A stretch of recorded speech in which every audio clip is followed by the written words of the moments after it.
नमस्कार है सभी को। वापस से शुरुआत करते हैं पार्ट 3 की। चैप्टर हम कर रहे हैं क्लास 12 का, कॉलोनिज्म एंड द सिटीज़। ये क्योंकि कम आ रहा है, 247 अराउंड है, या सॉरी 273 का अराउंड है। अभी मैं कंफर्मेशन करा दूंगा, स्क्रीन पे आ जाएगा। तो इसलिए हमारा ये थर्ड और लास्ट पार्ट है, तो इसी में ही चैप्टर कंप्लीट हो जाएगा। अब इम्पोर्टेंट क्या है ये जानना कि पहाड़ीज कौन थे, ठीक, जो कि हमने लास्ट में डिस्कस किया था। तो पहले पार्ट 3 है, उससे पहले पार्ट 2 देख लेना। तो देख लेते हैं पहाड़ीज कौन है। पहला point, with their base in the hills. कौन सा hills? Rajmahal hills. They regularly raided the plains where settled agriculturalists lived. ठीक है, ये इम्प्रॉपर या फिर प्रॉपर एग्रीकल्चर में बिलीव नहीं करते थे, और स्लैश एंड बर्न इनका कॉन्सेप्ट था, ठीक। बट जहाँ पे एग्रीकल्चर हो रहा है, हिल के नीचे जो प्लेन्स होंगे जिस इलाकों में, वहाँ जाके ये रेड किया करते थे। क्यों? These raids were necessary for survival, ठीक, कुछ खाने के लिए, particularly in years of scarcity, जब बहुत जगहों पे या फिर ये जो अपनी तरीके से उगाने की कोशिश करते थे, जब वो भी चीज़ कल्टीवेट नहीं हो पाती थी, तो दे यूज टू रेड। और किस लिए? A way of asserting power. Power भी दिखानी है नीचे वाले लोगों को कि कबीले के हैं तो क्या हुआ, हम भी तुम्हें झुकाने की पावर रखते हैं। और वो कैसे होगा? The zamindars often had to purchase peace by paying a regular tribute to the hill chiefs. जो भी वहाँ का मुखिया है, सरदार है, उसको पैसे या जिस फॉर्म में भी वो लेना चाहे, कैश है या फिर काइंड के फॉर्म में, जिस भी चीज़ में वो इंटरेस्टेड हो, तो उनको पीस खरीदने। पीस का मतलब ये नहीं कि शांति बनी रहेगी, शांति उस तरीके से बनी रहेगी कि अगर आप के इलाके से हमारा जो ट्रेड का सामान वो गुजरेगा तो आप प्रोटेक्शन दोगे। तो basically it was a kind of protection, जिसको पीस कह रहे हो। All started vanishing as last decades of 18th century. ये सारी चीज़ें ख़त्म सी होने लगी 18वीं शताब्दी के लास्ट तक आते आते। क्यों? क्योंकि British encouraged forest clearance and zamindars and jotedars turned uncultivated lands into rice fields. तो इन दोनों का ही शिकार हो गया। इसे कहते हैं कि जो जैसे कि साउथ की मूवी में ज़्यादा होता है या फिर भोजपुरी में भी हो जाता है, एक बुलेट से कई शिकार। तो क्या हुआ कि दुश्मन थे पहाड़ी, इसके जमींदार्स के, ठीक है, और ब्रिटिशर्स को लैंड क्लियर कराना था क्योंकि उनको एग्रीकल्चर कराना है। तो ये क्या हुआ, लैंड भी मिल गई इन लोगों को, जमींदार्स को, और जो हिल में रहने वाले पहाड़ीज थे उनकी पावर भी डिक्लाइन होने लगी, ठीक। आगे देख लेते हैं पहाड़ीज का। Next point, British saw forest as unruly primitive, पुराने तरीके का, डिफिकल्ट टू गवर्न, ठीक है। अभी सारे फॉरेस्ट का प्रोडक्शन के काम में आ रहे थे, but because the clearance of land was very important. तो वही वाली कहानी है कि जब किसी चीज़ को इंटेलिजेंस या फिर फिजिकली आप ना तोड़ सकें, ना उसको जीत सकें, तो उसको इंसल्ट करना स्टार्ट कर दीजिए। तो वही होना स्टार्ट हुआ कि now Britishers saw forest as unruly primitive difficult to govern. Agriculture land expansion हुआ, तो उससे क्या होगा, is equals to pasture land contracted, ठीक। जो इनके हिल के जो फोक्स हैं, इनकी जो कैटल्स खाते होंगे, वो उसका लैंड कॉन्ट्रैक्ट हो जाएगा। उससे क्या होगा, कन्फ्लिक्शन स्टार्ट हो जाएगा विद हिल फोक। या तो कुछ आपस में लड़ना स्टार्ट कर देंगे या फिर कुछ आपके अगेंस्ट चले जाएंगे। खैर, उससे क्या हुआ, 1770 में British embarked policy of extermination, खत्म किया जाए पहाड़ियों को। But collector of Bhagalpur 1780s में, जिसका नाम है ऑगस्टस क्लीवलैंड, एक पॉलिसी प्रपोज करते हैं ऑफ पैसिफिकेशन, कि शांति से मामला सुलटा लिया जाता है। मतलब अगर आप लोग चाहें, क्या ऑफर किया, चीफ्स वर गिवन अलाउंसेस। बहुत लोगों ने एक्सेप्ट कर लिया, but many rejected. It was same like Mughals का रिलेशन विद राजपूत्स, ठीक है। बहुत लोग मान गए थे और बहुत लोग नहीं माने थे। तो दे गो डीप, ये हिल के और गहराई में बढ़ गए।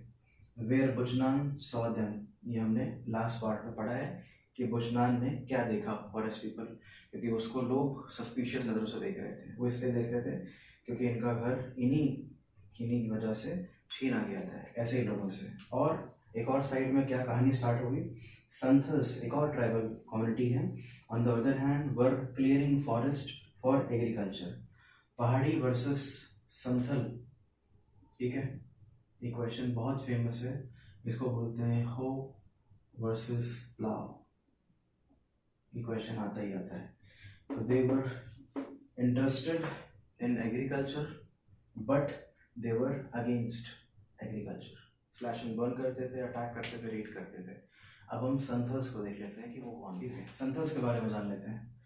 इन 1810 बुचनान क्रॉस्ड नजोरिया पहाड़, found land recently cleared for cultivation, ठीक। तो उसको अचानक से ऐसा लैंड देखने को मिला जिसमें इसको देख के पता चला कि प्रॉपर तरीके से किसी ने एग्रीकल्चर परफॉर्म किया है, ठीक है, कल्टीवेशन सॉरी परफॉर्म हुआ है, जो उसको कहाँ देखने को नहीं मिला, पहाड़ी के एरिया में। तो थोड़ा वो एस्टॉनिश्ड हुआ।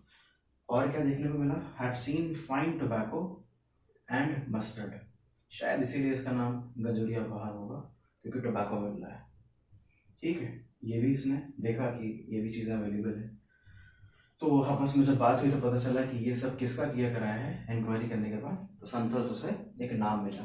अब how did Santhals reach Rajmahal hills, कैसे पहुंचे? Came into Bengal around 1780s as zamindar. Date याद रखो, 1780 में यहाँ पे देखने को मिल रहा है कि ये लोग पहुंचने की कोशिश कर रहे हैं या फिर आ गए हैं। और अभी हमने पढ़ा कि इसी टाइम पे क्या हो रहा है, collector of Bhagalpur was into pacification, जो कि पैसिफाई कर लेते हैं, बहुत लोग माने बहुत लोग नहीं माने। खैर, as zamindars and Britishers failed to stop Paharis, they turn towards Santhals. माई बाप माई बाप माई बाप बचाओ। Paharis resisted to cut forest, ठीक है, ये भाई ये हो वर्सेस प्लाव सॉरी, हो और प्लाव आपकी स्क्रीन पे आ जाएगा। टू कट फॉरेस्ट, एक मना करता है, बचता है फॉरेस्ट काटने से, वही दूसरा पैरेलल संथल्स जो हैं वर आइडियल सेटलर्स, ये पेड़ काट के वहाँ पे एग्रीकल्चर का कल्टीवेशन करने में बिलीव रखते हैं। तो ये था एक brief introduction of the Santhals and how did they reached Rajmahal hills, ठीक। अब थोड़ा सा इनके बारे में कि इनको मिला क्या, after that their relations with the Britishers, why they basically rebel और attack Britishers. The Santhals were given land and persuaded to settle, पधारो हमारे देश, परसुएडेड कन्विंस्ड किया गया उनको कि यार रह लो यहाँ पे। तो उन्होंने भी कहा ठीक है, मिल रहा है लैंड, इसको हम एग्रीकल्चर करना है, कल्टीवेशन करना है, हम कर लेंगे। So by 1882 area was demarcated as Damini को, ये अपने लैंड को इस नाम से बुलाते थे, लैंड ऑफ संथाल्स को दामिनी ए को। तो इससे हमें मैसेज क्या मिलता है, क्योंकि चैनल का नाम भी स्टोरीज विद मैसेजेस है, कि कोई भी कभी भी तुम्हें लाइफ में फ्री की चीज़ अगर देना चाह रहा है, पहली बात तो फ्री कुछ होता नहीं है, और अगर देना चाहता है तो ये समझ लो कि तुम्हारा एक्सप्लॉयटेशन हो रहा है किसी न किसी तरीके से। बहुत बेसिक से एग्जांपल है, अगर आपको किसी का आपके साथ इंटरेस्ट है और इंटरेस्ट नहीं है तो वॉइस से पता चल जाता है। मान लिया कि आपके साथ इंटरेस्ट है तो आपसे बोलेंगे आयुष बेटा जाओ और प्लीज़ 1 किलो या 2 किलो या what ever communities that particular person wants वो मंगा लेगा आपसे। बट इसका अभी काम नहीं है और पता चला कि आपका रिजल्ट आया है या फिर आपने कुछ गलती की है, शी और दैट ही कोई भी हो प्रोनाउन, वो आपके अगेंस्ट में खड़ा हो जाएगा कि बिल्कुल सही बात, दिन भर घूमता रहता है और ये है वो है। इंटरेस्ट खत्म हो गया, इंटरेस्ट के हिसाब से भाषा बदल जाती है। तो यहाँ इंटरेस्ट था संथल्स के साथ, तो उनको परसुएट किया गया पधारो हमारे देश। अब देखो कि कितनी बुरी तरीके से निकालेंगे जब हम अगला टॉपिक पढ़ेंगे। खैर, तो ये नाम है, 1 नंबर का आता था CBSE में, ये प्री लॉकडाउन की बात है, आता था, अब आने लगेगा। तो had to cultivate 1/10 of area within 30 years, 30 साल तक आराम से रहो और इतना एरिया हमें कल्टीवेशन करके दो।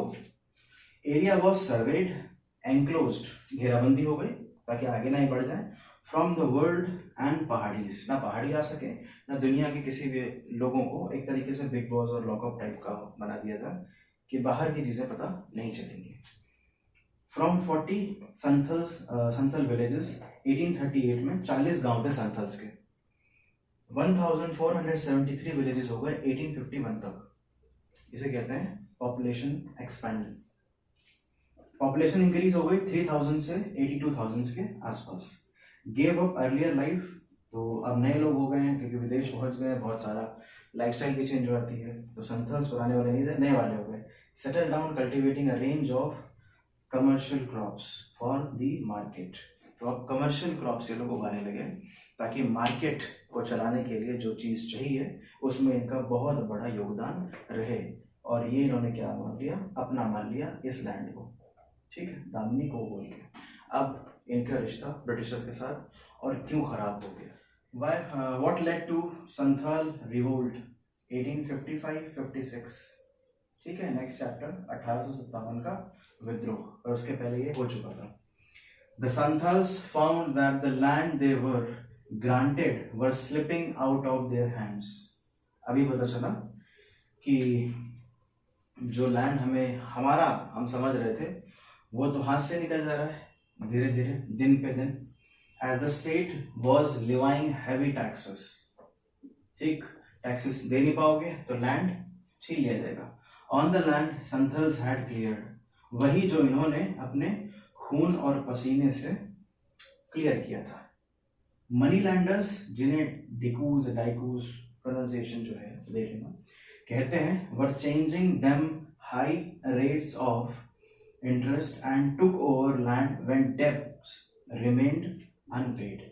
तो कोशिश ही ऐसी की जा रही थी कि इतना ज्यादा कर लगा दो कि ये लोग कुछ कर ना पाए। वाह वाह, खैर, और नहीं कर पाएंगे तो अपनी लैंड इनको देनी पड़ेगी। By 1850 they revolted against zamindars, money lender, colonial states etcetera. मतलब कुछ भी कहा जाए कि टोबैको से रिलेटेड इनका संबंध भी था। मजूरिया लैंड टोबैको कंज्यूम भी करते थे। इस पे थोड़ा सा हंसी मजाक के ऊपर भी है बीरबल अकबर का। अकबर और बीरबल एक बार किसी गार्डन में थे और हमारे जो भाई साहब हैं महेश दास, जिनको बीरबल कहते हैं, उनको बनाने की आदत थी, तो वो रगड़ रहे थे अपना चुनौती तम्बाकू। तो अकबर को अच्छा ही लगता था। उन्होंने कहा कि देखो वो गधा जो है वो भी तम्बाकू के पेड़ को नहीं खाता है। तो हंसे, क्योंकि माइंडेड आदमी था, पता था कि कैसे गेम खेलते हैं। तो उन्होंने भी कहा, बीरबल ने जवाब देते हुए कि हुकुम सही कह रहे हो, ये नहीं खाता है तम्बाकू इसीलिए गधा है। तो अकबर थोड़ा सा ऑफेंडेड हो गया। उन्होंने कहा कि तुम कहना क्या चाहते हो? अरे, तो उन्होंने कहा कि गधे तम्बाकू के बीच में आप कहाँ से आ गए? मैं तो उसको बता रहा हूँ कि ये तम्बाकू नहीं खाता है इसलिए गधा है। तो खैर, इनके साथ भी थोड़ा सा खेल हो गया, बट बहुत ही ज़्यादा साहसी थे, ये तो बात सही है। ये इसमें कोई सेकेंड थॉट की बात नहीं है। बहुत ही अच्छी तरीके से इन्होंने रिवोल्ट किया ब्रिटिशर्स के अगेंस्ट। बट कुछ को अच्छा लगा, कुछ को नहीं लगा। फॉर देयर बेटर वर्ल्ड, अपनी ही अच्छाई या अपने लोगों के लिए इन्होंने जंग को छेड़ा। After this Santhals Parganas created, ठीक है। ब्रिटिशर्स को लगा कि नहीं यार, खिलाड़ी तो ये लोग बहुत अच्छे थे, तो इनके नाम का जो है वो टिकुड़िया रोड बनाया गया, carving out 5500 square miles from Bhagalpur to Birbhum. इस इलाके को परगना बोला गया, संथल परगना इनके नाम पे एक तरीके से बना दिया गया। इनको सोचा ब्रिटिशर्स ने कि Britishers thought this would कंसिलिएट Santhals, कि उनको एक तरीके से तसल्ली मिल जाएगी कि कुछ नहीं मिला तो ये मिला कि एक रोड पे लिख जाएगा कि संथल्स का वो है परगना। खैर, इससे तो काम चलने वाला था नहीं। तो ये थे संथल्स ने क्यों रिवोल्ट किया। ये सीबीएसई का भी क्वेश्चन है, पीछे भी क्वेश्चन दे रखा है बुक के, और सैम्पल पेपर्स में भी आता है, प्रीवियस ईयर में भी मिल जाएगा, तो अच्छा है, इंपॉर्टेंट क्वेश्चन है।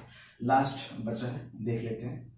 बुचनान की जो स्टोरी है, जो डायरी है, जो उनके सर्वे हैं, वो कितने कारगर हैं और कितने हेल्पफुल हैं हमारे लिए, और कैसे उनको क्रिटिसाइज किया गया है। द अकाउंट्स ऑफ बुचनान स्क्रीन पे भी आ जाएगा, एक लेफ्ट साइड में डब्बा भी बना हुआ है, हो सकता है कि सीबीएसई उसे भी पूछ ले। We should not forget that Buchanan was an employ of East India Company, ठीक है। किसी और बुचनान ही नहीं, लाइफ में आप किसी को भी सुने पढ़ें, मेरे अलावा वैसे, तो ये जान लें कि वो जो नॉलेज है वो आ कहाँ से रहा है, क्या उसके रिसोर्सेज हैं, और किस चीज़ को लेकर वो बायस या अनबायस जो भी है, तो वो कहना क्या चाह रहा है। तो ईस्ट इंडिया कंपनी जब पेमेंट करेगी तो ये भाषा भी उन्हीं की बोलेंगे, ठीक है। और ऐसा नहीं कह सकते कि बिल्कुल ही बुरी चीज़ें सारी की गई हैं, बट इसको दिमाग में ध्यान रखते हुए भी हमें पढ़ना है। तो वही हर चीज़ है कि अगर लाइफ में कोई कुछ कह रहा है तो वो समझो कि ये किस तरफ मोड़ना और ले जाना चाह रहा है। He did not wondered only because, ये मतलब होता है घूमना। वो सिर्फ इसलिए नहीं घूम रहा था क्योंकि उसको लैंडस्केप देखने का शौक था और वो बहुत ही, उसको एक तरीके से एफर्मेशन था उसका साथ, ऐसा कुछ भी नहीं है। प्यार मोहब्बत एक तरफ, काम भी हो रहा है और शौक पूरे हो रहे हैं, वैसा वाला। ही march with an army of people, surveyors, palanquin bearers. Palanquin bearers का मतलब जो डोली उठाने वाले लोग होते हैं, वैसा कुछ setup, coolies etcetera. Expenses were borne, borne मतलब कौन उठाएगा कौन झेलेगा, ईस्ट इंडिया कंपनी झेलेगी, तुम बस काम करो। Due to increase in commerce, East India Company looked for the expansion, control and exploit. तो जरूरत पड़ी, इस वजह से इनको एम्प्लॉय किया गया और ये चीजें फुलफिल करने पाए, मतलब कर पाए भुजनान साहब। क्यों, उसका रीजन है because he was an extra ordinary observer, मतलब आंखों से एक्सरे करने वाला टाइप का आदमी हुआ करता होगा। स्टोन्स को देखता था तो किताब में लिख लेता था कि कैसे काम आ सकते हैं, रॉक को देखता था तो देख लेता था स्ट्रेटा ऑफ सॉइल कि कौन से सॉइल की परत लेयर कब कहाँ कैसे काम आ सकती है, आयरन कैसे काम आएगा, माइका कैसे काम आएगा, ग्रेफाइट एक्सेट्रा।